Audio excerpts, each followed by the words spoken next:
I've seen for the first time MashaAllah. wild horses just grazing along the road.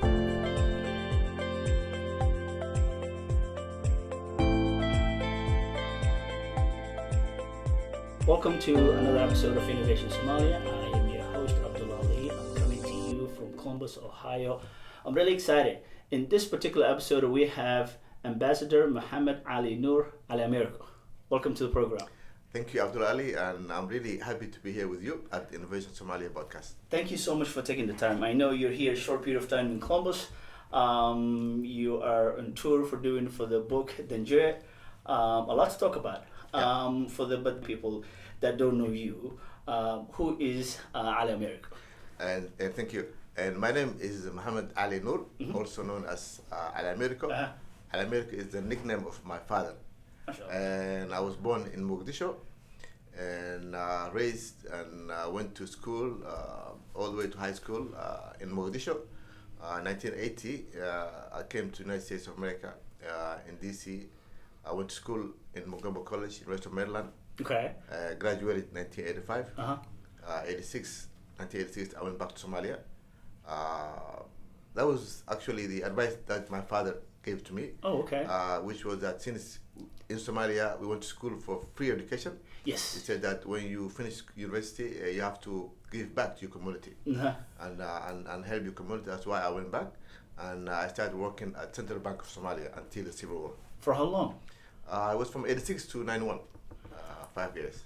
You mentioned something interesting because I grew up, and I mean, the majority of my young life, I grew up in Somalia. You mentioned something about education was free.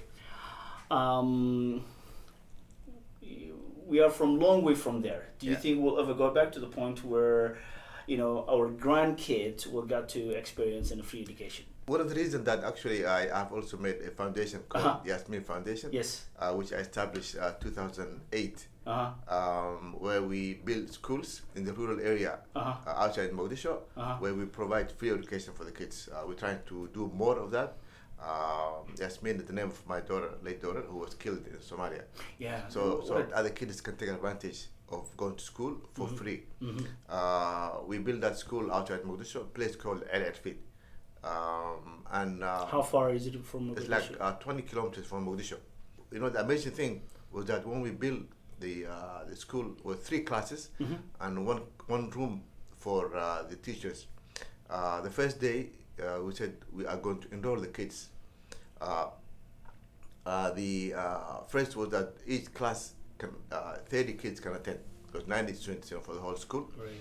When we said that the enrollment, people have to come with their children and the school is for free. 190 kids came. That's double of what we imagined. That just goes to show you there's a need. Yeah, there's a need, and also since as you said, we went to school in our days for free in Somalia, but since the Civil War up to now, all the schools are private. People open them, and anyone who wants to attend, they have to pay fees. Yeah. And most of the people can't afford for the fees of school. That's why the foundation, Yasmin Foundation, put more effort in building schools. So far, we built 3 schools. Also, another thing we do is that there's special needs children, children who cannot hear or see. In Somalia, unfortunately, families, when they have kids who have special needs kids, and other kids, the other ones will go to school, but these other kids who are special needs kids, they cannot go to school or there are no schools. But I want to share with you a story. Yeah. A couple of years ago, a young Abdurrahman contacted me. He said that, Ambassador, I want to talk to you about your foundation. So he came. So now, how old is Abdurrahman? Abdurrahman, that was 21 years old. He's 21 years old now. No, that time. At the time that he contacted you was 21 years old. Yeah. Okay. And Abdurrahman told me that he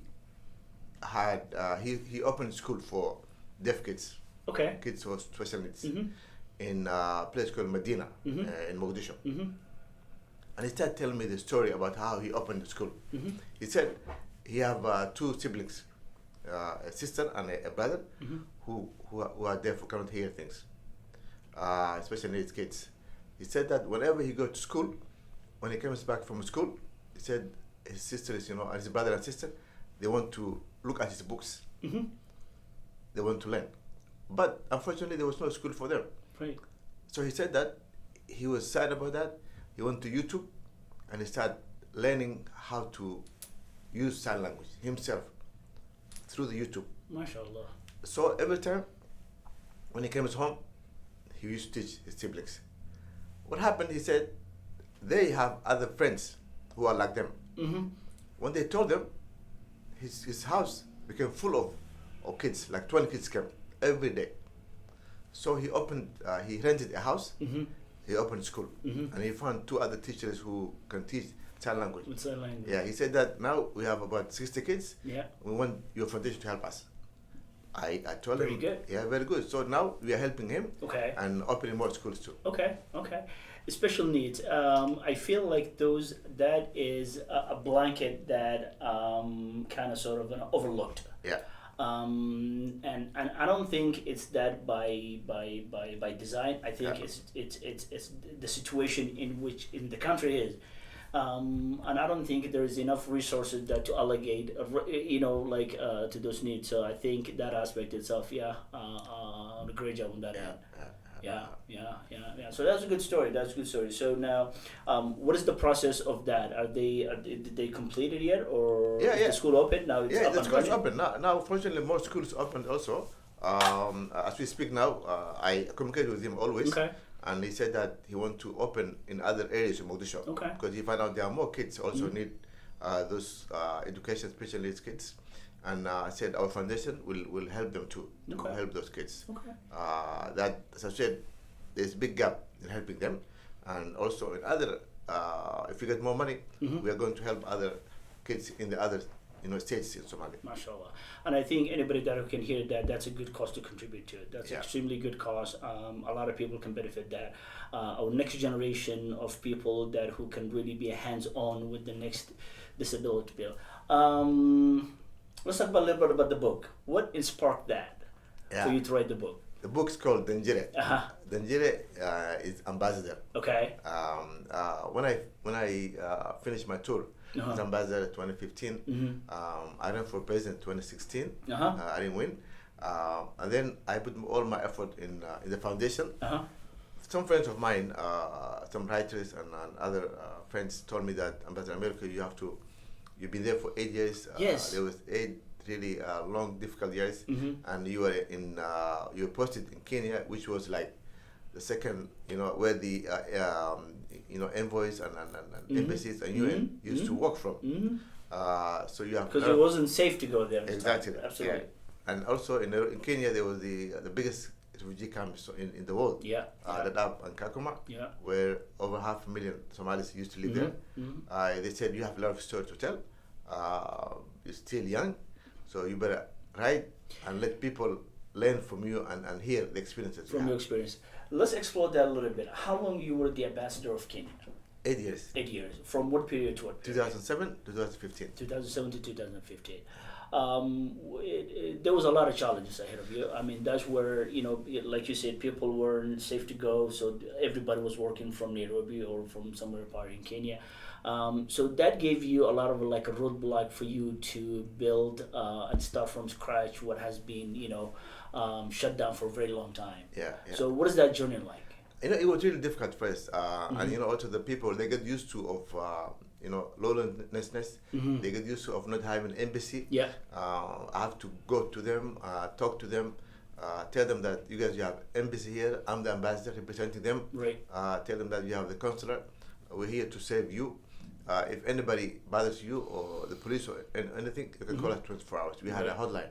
Okay. Also, I was the first Somali official who visited the camps, refugee camps, and the refugees were very happy. We used to help them, go to them.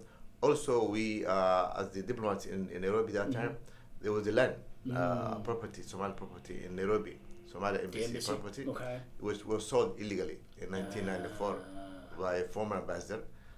We fought for it 3 years. December 2010, we won the case. Congratulations. That was a big thing we did. Well done. And really that was with the help of our community and our diplomats. There was big case that we won. Yeah. I mean, it seems like case after case with King, but your experiences in Dadaab and Kankuma and being the first official to go there, what are your feelings at the time when you get to see that, challenging family that, at the bottom of the barrel that they were? Yeah, one thing I will never forget is that even when I went there, the UN agencies who were there who welcomed me. They said they saw the Somalis when they see me. When I said I'm coming, even though they were refugees, they all lined up at the airport, at the airstrip in Dadaab. Okay. Having Somali flags. That tells you that even they are refugees. Maybe they don't have food, they don't have shelter, but still they love their country and their flag. The spirit was high. Yeah, it was very high, and really I was moved. That's why I used to go there every month, ask what they need, deliver them food or books. The students give them books and school supplies, help them get scholarships. And now, I want to add also, after I left the embassy, I did a Somali peace tour. After you're done your serving and you spend enough time there and you get to see a lot of different challenging, but you also did a very beautiful thing. You got to tour the country. That's one of my dreams, really, to be honest with you, seeing those rural areas like So you get to see it in all that. Tell us a little bit about that. It was really beautiful. Okay. Where did you start it from? Yeah, I started from Mogadishu. Okay. Where I was born. Okay, very nice, very nice. Yeah. It's something that I wanted to do it all this time. But then I started Mogadishu. I went to Baidoa. From Mogadishu I went to Kismayo. Okay. And then I went to Baidoa. I'll tell a story in what happened to me in Kismayo. Okay. When I go to places, I like to go to go by myself, go to shops, and go to unaware. Go to Badia, talk to the headsmen and kids, go to the beach, So that afternoon, me and some friends of mine, we went to outside Kismayo. Okay. We had ma'osis, and our yes. So we took some tea, and then we sat down under a big tree. It was a very green, beautiful afternoon day. As we were chatting and talking, a young boy came. He was with his young goats. So as he was walking by, I said, "Hey, let me take a picture with him and the goats." So I went to him. I said, "Adel, can I take a picture with the goats?" He said, "Yeah, yes." So I gave one of my friends my telephone to take a picture. So as I get close to the goats start running away from me. I asked the boy, "Adel, bring them close to me." Yeah. He pushed them close to me, and they still ran away from me. And then I said, "Adel, why are you doing this?" He said, "Adel, because they ran away from you, clone."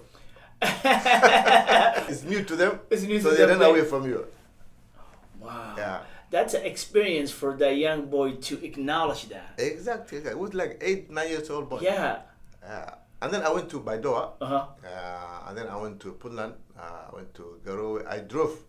That's what I was gonna, you didn't fly. You drove. No. Okay. From Mogadishu to Kismayo, I flew. Okay. And from Mogadishu to Baidoa, I flew. Baidoa, I came back to Mogadishu. And then I flew again from Mogadishu to Garowe. Okay. Then I started taking by road. Okay. I went from Garowe. I stopped at Kardo. Went to Bosaso. Came back. And it was a beautiful view. I've seen mountains. I've seen, for the first time, wild horses just grazing along the road. And then after that, I drove again from Garowe to 𝐷𝐿𝐶𝐿. I went to 𝐷𝐿𝐶𝐿. I went to Adado, Lusomareb. I went to Kuru'el, Mataban. And then I flew back. Come all the way down. Yeah, by car. I'm driving all this time. Okay. And the amazing thing is that I've been stopping the small, a place, I was between 𝐷𝐿𝐶𝐿 and Adado. Me and my friend, we were having tea. Another thing is that the most sweetest tea you can find in those small places. Very, very tasty. Very, very. Very local. Yeah. Very like you feel it's authentic too. Exactly. Yeah. As we say, homemade, Yes. That is true. Very homemade. Yeah. Very homemade. So I was sitting there, and an old man came. He sat next to us and having tea also. So my friend said that, Adel, how are you? He just chatted with him, and I talked to him also. And he said, this guy? He looked at me, and he said, no, I never seen him. And he said, this is Ambassador Americo. Uh-huh. He said, oh, I heard him on BBC Radio. And he started complimenting me about the refugees. He said, you did a good job at the embassy, all the things. And he said, you are the first Somali politician or current or former politician who visited us. The last time I saw someone, he said, was Wagid Torada in the previous government. Mm-hmm. And he said, you are also the second person who did this tour. The first one was Hadrawi. Okay. Hadrawi, who did he started from Hargeisa all the way to Kismayo. He went by car also. Wow. So I was privileged actually to be named under Hadrawi. No, that says a lot because not too many people do that for several reasons, which we're not going to get into. But for millions of reasons. But it takes courage. It takes a very difficult decision to make that. Hey, I'm going to go this by road. And experience that and see. Actually, many people support me. Many people say that that's not safe. Don't go there. But alhamdulillah, and I want to say also, all the places I went to, I had a good, positive reception. People received me very well. Right. Yeah. Mashallah. And then I came back to Mogadishu, and then I went also again by road. I went to Balad, Johar, Wad Sheikh, and then I went to Barawe. Beautiful beaches, beautiful beaches. So now you did all that tour in Somalia. You pretty much, you have seen a lot of land. You have seen a lot of people that are living off the land.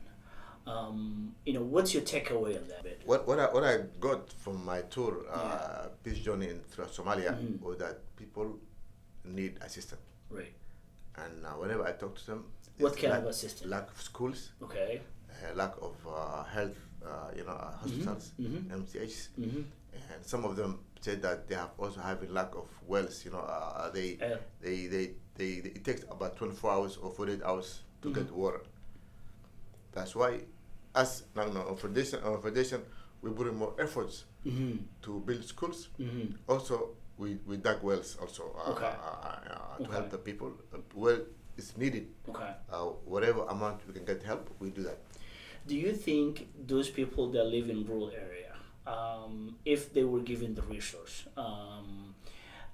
so for example, like the equipment to dig the L, the equipment to farm a little bit better, because it takes a massive resource to do all that. Do you think they're equipped to receive that for them to be independent to start building on their own? I'm sure. Yes. I'm sure they are very smart people. They are very capable of doing that. They just need a little push. Okay. Yeah. Okay. I believe so. Okay. Now that push, do you think is best for that push to come from a private sector, or is best for that to come from like a government level status? Well, what are your thoughts on that? Yeah. My thought is that the government now, we have a government in Somalia now, but it's not stable. Yes. We don't want to go into it, but we have our own setbacks and issues. Absolutely. I believe that Somali community throughout the world can help. And I want to emphasize also, many do that. I've seen many Somalis help people in Somalia and throughout NGOs or throughout other resources, build schools. For example, now, when I built that school in Mogadishu, outside Mogadishu, after I did that, many other Somalis started doing the same thing. Okay. Now there are about 12 schools in rural area, where people from the diaspora send money to those communities and build schools, which is really positive. It's very positive. And I want to touch on this. We are a society that duplicates others. And my personal opinion, I think there's a lack of innovative thinking. And what I mean by that, it's that if I see you doing something good for the community, I try to duplicate it. And too many of things in it is not so good if you think about it. And hopefully that one of my thinking it is that down the road that we will see that where we have innovative thinking where individuals like if you're doing good, in Ambassador Americo he's building schools. God bless him. So let's find the different things that we can contribute or complement. Do you get what I mean? No. I agree with you 100%. Okay. And I had a meeting with some people who build schools. Okay. I told them, you are doing good thing and this is a positive thing. Mm-hmm. But let's see what people need, other things they need. Right. For example, if the school is built in that area, try to build hospital or MCS. Yeah. Try to dig a well. Yeah. Try to help the people maybe in different. This is the farms, but if we have like schools next to each other, it won't solve anything. No, absolutely not. Absolutely not. I agree with you, and I think that is, and hopefully there's innovative thinking. Think basically, in other words, think outside the box. And oftentimes our people are just kind of sort of duplicate. So, with that being said, and the people out there, if we give them enough resources that you feel like. With the right guidance that they can lift themselves up and go there, right? So let's look ahead about 5-10 years from now in what the Somalia would be. And my hope it is that we'll get to a stable place. Every administration just kind of sort of kick the can down the road per se.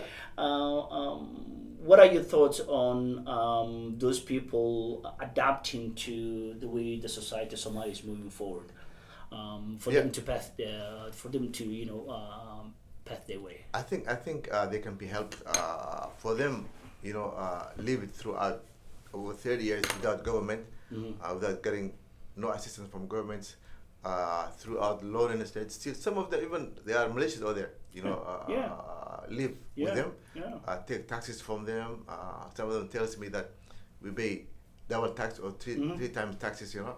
From government and these other militias.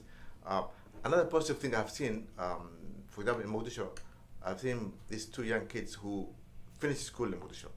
Actually, one of them was 3rd year, learning agriculture. So he started building, greenhouses, and outside Mogadishu. Small, area, and he started making, he planted tomatoes and this every day use vegetables, and he's telling me he started selling them. The need is so high, it's so much that now it's expanding them. That kid now, when I was launching my book in Garowe, I saw him in Garowe. He said that some business people call him, they want them to build the same thing he built in Mogadishu. So which really nice, thing. Really positive thing. Really positive thing. Danjure, talk about that a little bit. Danjure, the book it talks about, so it's kind of bio. Okay. It talks about my life. It starts about my mother and my dad, allowing me to say, when they get married, the siblings, my siblings and myself, what I learned from my mom and my dad. My mom, if you ask me, she was the most beautiful woman I have seen in my life. She passed away when I was 9 years old. She was the most humane person. She used to help people. She was humanitarian. I mentioned in the book that what I remember was that when we had Alabari in Somalia, usually the people, the family members or the people you invite will eat first. And then there's some sakins who usually come to the house outside. And they wait for the leftovers. My mom used to say that before we eat everything, there used to be a room for them sakin. MashaAllah. She used to say they will eat same time as everybody. Yes. They are same like us. Another thing she used to tell us was that before we eat every day, me and my younger brother, I remember, used to tell us, take this food to the people who are needy people, Sakins who live in our area, before we eat ourselves. So she would teach us that we have to help the needy people. And people who know my mom tell me that you get that from your mom. MashaAllah. And I keep telling that, but I didn't get it from the beautiful man. It was more pretty than me. And my dad was very tough man. He used to actually, he was one of the first Somali boxers. father. MashaAllah. Actually, the way I will tell you the way the name America came from. Yeah. People think since that I went to school in the States, I used to live in the States. That's how I get the American name. But it's from my father. Since my dad was a boxer, after he retired from boxing, he started working for American company, water drilling company. Okay. And then he became manager. So one day, one of his bosses brought him cowboy hat. Okay. So he used to put the cowboy hat. So Somalis used to say, "Oh, this guy looks like American, Americo." That's where the American. That's how he came by. Yeah. And another thing, Abdullah, I want to share with you also. After I left the embassy and after I did the Somali peace tour, the diaspora people asked me to invite me. And I did the same thing. I did the tour throughout Europe and America. And all the places. Talk to the Somali diaspora about what I saw in Somalia. What you saw? Which was also very positive. And when I was in Europe, amazing thing was that was 2016, 15, 16. Almost every country I went to, there used to be a person or two who used to live in Dadaab or in the Nairobi. I used to make statements saying that you help us that time, you help us in Nairobi, you help us in Dadaab. Then I remember, the advice from my father. MashaAllah. That helping the people, one day they will appreciate for you. Absolutely. Which is very positive. Absolutely. You touched a lot of people's life in that way. Speaking of that, because I talked to a young poet guy maybe 6 months earlier, I think. He came from Dadaab. Oh. He came from Dadaab. And he didn't mention the story, but he's been here for a while. Maybe it was your time. I think now he's 28, 29, something like that. He came when he was 9. And some of the stories that he shared from there, so you're right. One of many people, it's from Dadaab, if you think about it, and for that reason, I mean, indirectly, people are humbly thanking you. Because I think you have touched a lot of people's life. I want to share a quick story about the school thing. Your father said, you have to be in school and all and that. And there had to be something inside you burning for you to achieve certain things, right?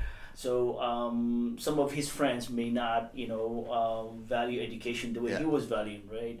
One of my teachers used to say, "You guys are lucky you have a light to study Habenki. We used to go outside in the moon and study." Imagine. So that puts things to perspective.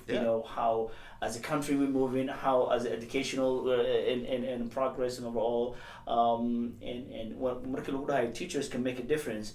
That teacher may not know me right now, but some of his words kind of sort of touched it. You know what I mean? So I think you're touching people's life and like that, and for you to travel in Europe, it was the foundation for you to do the tour first. Exactly. People got to see that, and thank God for social media that who put that out there, right? Exactly. So So then Jerry talks about your basically a little bit about your life. What part of Mogadishu do you grow up?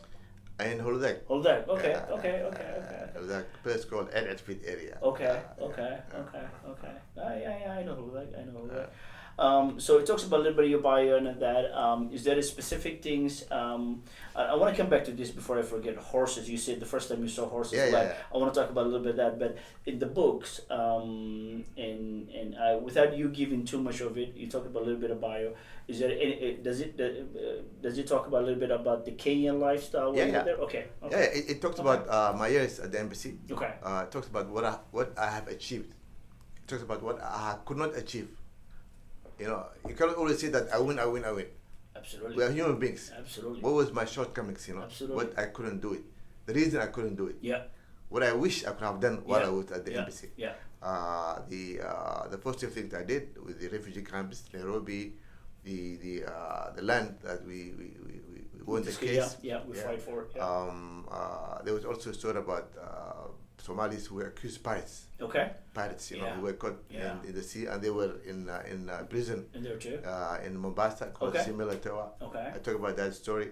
If I can say a little bit about that. Yeah, please do. Yeah. I was told that there were Somalis in Mombasa. Mm-hmm. So as an ambassador, we have to go through the Minister of Foreign Affairs, request me to meet them. So we said, okay, you can come. It was Friday day. So we went there. I went to the prison called Shimilatewa, one of the toughest prisons in Kenya. I can only imagine. And I went there. I met with the warden. He said that there's 25 Somalis. He said pirates. I said, who took them to court? Just say the accused. Yeah. Everybody's innocent until proven guilty. Absolutely. Yeah, I'm not saying that they are innocent or guilty, but they are But now. they have to go through the court Yeah, of system. course, yeah. So he said they are here. They were brought by Navy, EU navies, and he said that they were waiting them until they go through process. Okay, I said, okay, they're Somalis. I'm the ambassador. I want to meet them. He said, no. These are bad people, and you cannot. They are dangerous. I said, they have guns. These are my people. Let me meet them. It took me a while to convince the warden, but finally then he said, okay, I went to them. Wallahi, the poor kids, they were kids. Wallahi, they were young boys. How old were they? The oldest was like, I think 22 or 23. We sat there and talked, and alhamdulillah, what happened as we were talking, there's a mosque in there. The Adhan, was made. It was Friday.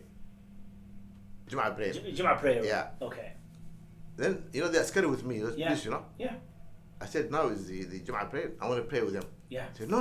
I said, there's a mosque there. Yeah. Let me go with them. Yeah. And then they were very happy. Like I said, yeah.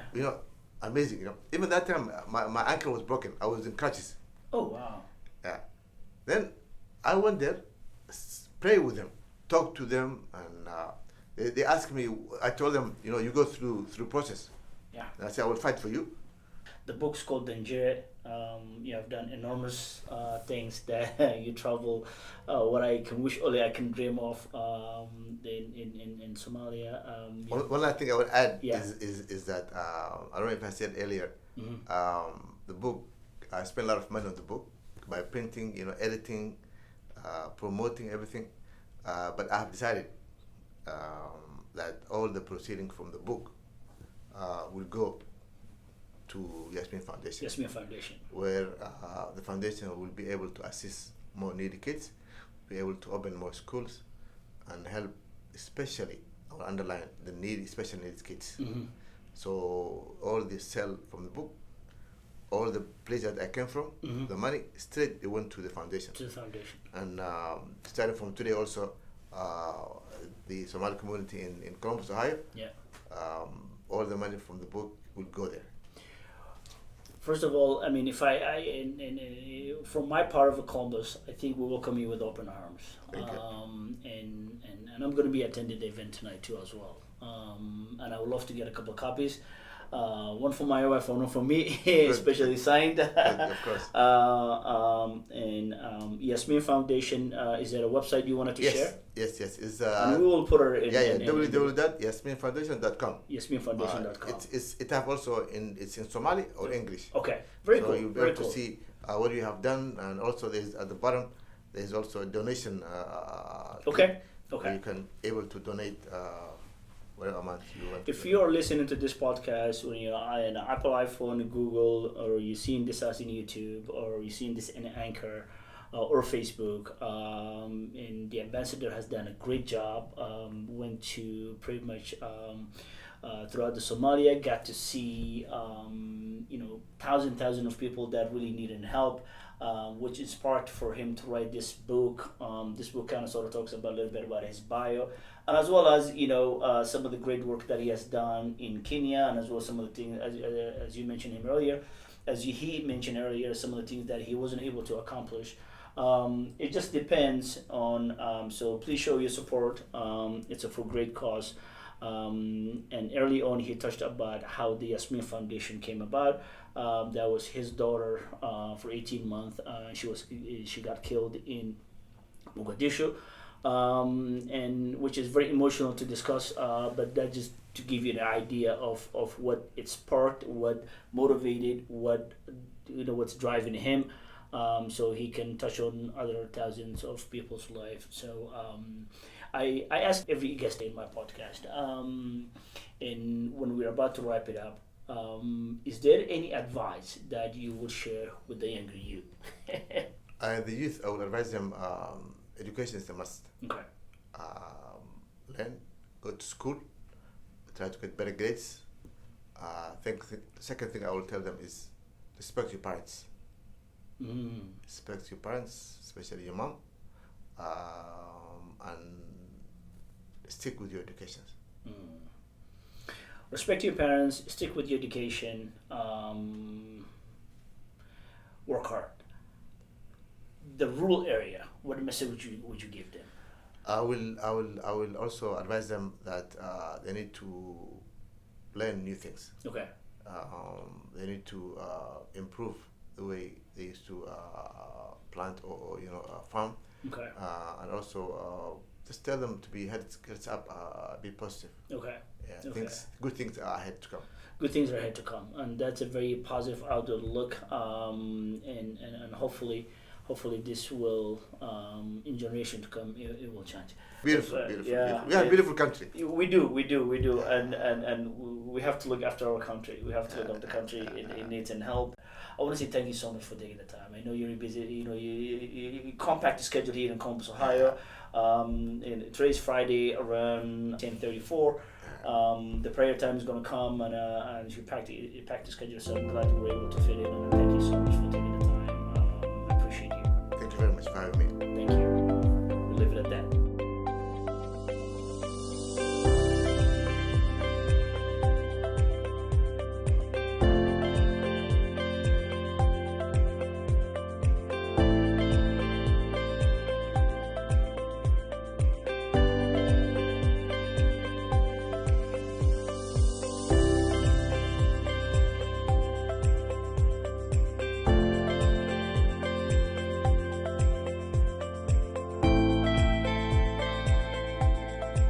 Life is very short.